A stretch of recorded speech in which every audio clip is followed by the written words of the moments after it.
But I guarantee things would definitely be different if trolls were not flooding in his streams 24/7. Low Tier God has been deplatformed on YouTube, and I'm going to be honest with you, I know a lot of people hate him, some people love him, and his trolls can't live without him. And really, Low Tier God losing his platform is honestly one of the worst things that could have happened to this website. I actually watched him day in and day out. Maybe not even all the time, but it was something to turn on and occasionally play in the background or go to sleep to. And that is something that is definitely a miss. Whenever I go through my subscriptions, I can't find anything that is relatively entertaining to watch. I do get it, Low Tier God has done a lot of crazy things before and said a lot of out-of-pocket things, but there's something that genuinely made him different on the platform. You wouldn't only get to see him angry, upset, or even just genuinely enjoy a video game, but you got to get a piece of him through content. In a sense, he himself was content.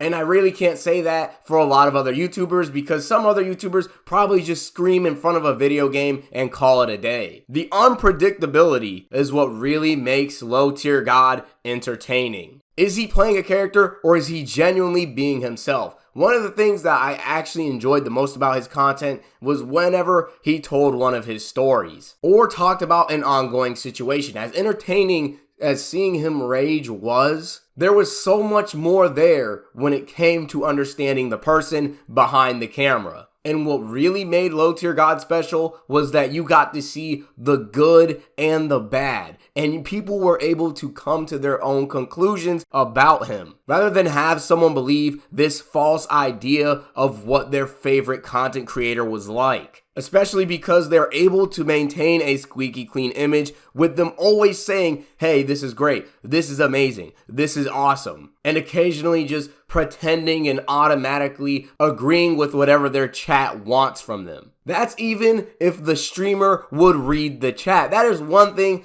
that I respected about Low Tier God because he actually read the chat, whether it was a troll or not. I mean, don't get me wrong, some practices like charging $30 to put on your face cam in your stream is something that I look at and raise an eyebrow towards. But what other streamer is doing that? Name someone else with the audacity to ask for $30 just to put face cam on their stream, or have people pay him just to fight him in a video game. When you think about it, it's pretty screwed, but honestly, it makes a lot of sense considering how many trolls he gets in every single one of his streams. Honestly, if they're being toxic, as a streamer, you might as well be toxic back and make something out of it. Thinking like that makes me not really get upset over his practices because as a content creator and as a streamer, I can understand where he's coming from. And to be honest, if I had nothing but trolls hounding me down every single second of the day, I would do the same exact thing. Because so many trolls come inside of a stream, it's hard to even tell which one's a genuine fan when everything is said and done. And with that being said, Low Tier God was able to retain making his content with so much toxicity surrounding his community and his name alone. So how exactly did Low Tier God end up losing his channel? Well, you see, he had a strike on his main channel, Low Tier God,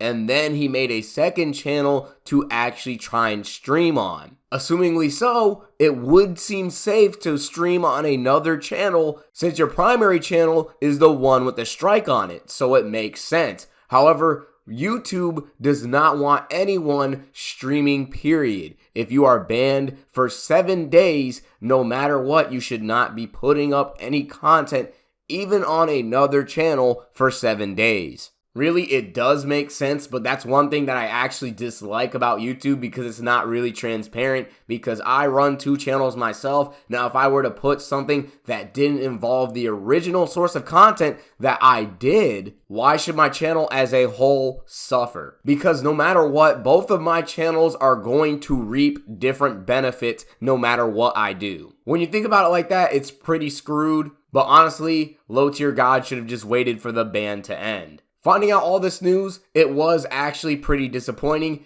even when you take his character into consideration. Because really, the worst thing that he was doing was insulting people over video games. But I'm not going to sit here and defend his antics, but help you understand what kind of passion, devotion, and effort gets put into a YouTube channel. He worked on his channel for 8 years. And knowing how precious time is, it is something you can't get back, and YouTube can simply take it all away just like that. And that's the worst part about it all, because no one can really ultimately understand what kind of sacrifice and mental strain you have to put yourself through just to follow through with doing YouTube, especially when it comes to doing it in a way that you want to do it. Seeing others get successful when they clearly aren't putting in as much effort as you really sucks. I'm not one to compare myself to others, but I won't pretend like it doesn't feel as if you're being slapped in the face. So in this aspect, I can definitely empathize with Low Tier God, especially when you compare his streams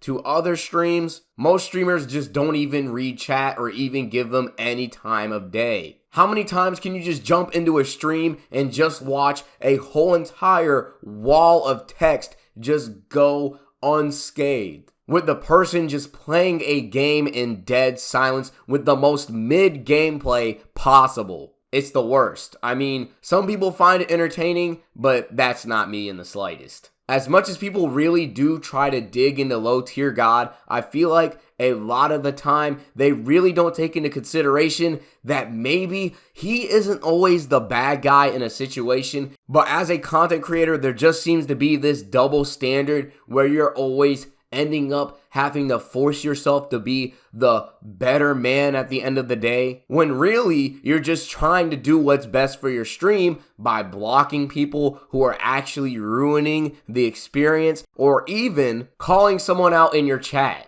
I don't know why, but everyone acts as if every streamer should be beyond this. And these are things I see Low Tier God do. And it's great because it does not feel artificial. Whether it's genuine or not, I couldn't really tell you, but I guarantee things would definitely be different if trolls were not flooding in his streams 24/7. And it's not like you can get rid of these trolls at all. To be fair, you really can't. When it comes to a lot of Low Tier God clips, they are looked at as if they're out of context, and it gives people the worst idea about this guy. But I will admit I can't blame them to an extent, because a lot of them are not good looks. But if you were to ask any of them if they knew why the situation was the way it was, or why LTG was saying what he was saying in a clip where he was saying something that was just out of pocket, 9 times out of 10, they wouldn't know. Now, does he ruin his own image, or is this really the efforts of the trolls that keep harassing him on a day-to-day basis? Honestly, you could say it's both. Hopefully, Low Tier God finds a way to recuperate from all this, because I will say this, 8 years of your life put into chasing your dreams only to have it snatched away in an instant is possibly the worst feeling that you could go through. He even would say himself that it made him feel suicidal. I feel as if there should be a lot more open-mindedness towards content creators and their own perspectives, instead of just jumping down their throats every second that they can. You really never know what someone is going through, especially when the live stream and the video is done.